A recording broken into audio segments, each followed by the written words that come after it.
بسم الله الرحمن الرحيم. الصلاة والسلام على أشرف المخلوقات سيدنا محمد وعلى آله وصحبه أجمعين. بەڕێزان، سلام عليكم ورحمة الله وبركاته.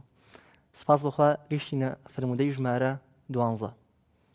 فرموودەیەکی زۆر گرنگ کە هەموو ڕۆژێک لە ژیانمانە پێویستیمان پێ بێت، بە تایبەتی ئەو کەسانی کە گەشتونەتە ئەو تەمەنەی سەردەمی پەیداکردنی پارە و گەڕانە بە دوای بژێوی ژیاندا.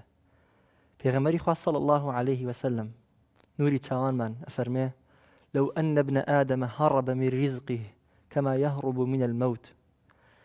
ئەگەر بەنی ئادەم، ئەگەر مرۆڤ لەو ڕزقی کە خوای گەورە بۆی داناوە ڕابکات چۆن لە مردن ڕادەکات و هەڵدێت، لأدركه رزقه كما يدركه الموت.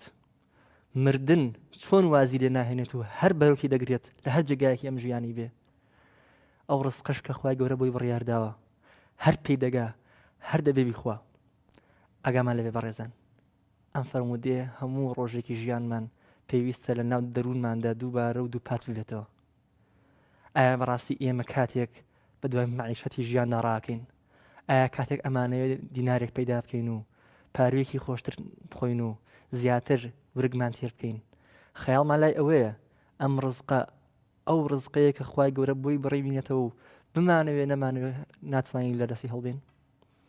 زۆر لەوە گرنگتر، ئایا وامان لێ کات ماڵی دنیا، سەرەت و سامان، بژێوی ژیان وامان لێ کات کە ئاگامان لە فەرمایشتی خوای پەروەردگار نەمێنێت و بیرمان بچێ کە یەکێ لە سیفەتەکانی ئەو جەل جەلالوه ڕەزاقە و هەرگیز ڕزقی ئەمە بیر ناچێت؟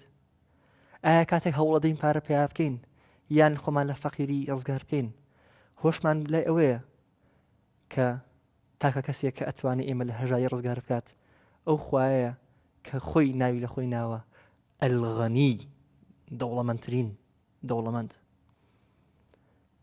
جل جەلالوه. ئاگامان لەبێ بەڕێزان، لە نەفسی خۆمەوە دەست پێەکەم هەموو هەر کەسێکیش بینەری ئەم ڤیدیۆیە دوو پاتکردنەوەی ئەو حەقیقەتە عەقەدیانە لە دڵمانە بیرمان کەبێتەوە کە خوای گەورە ڕزقی بۆ بڕیارداوین و هەڵپە و ڕاکردنی ناوێت.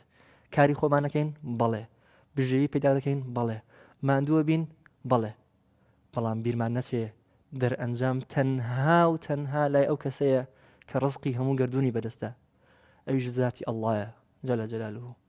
هەموومان داوا بکەین خوای گەورە ڕزقی حەڵاڵمان بنسیب بکات و پیر و بیر و باوەڕمان لە دڵماندا جێگیر بکات. ئامین. السلام عليكم ورحمة الله وبركاته.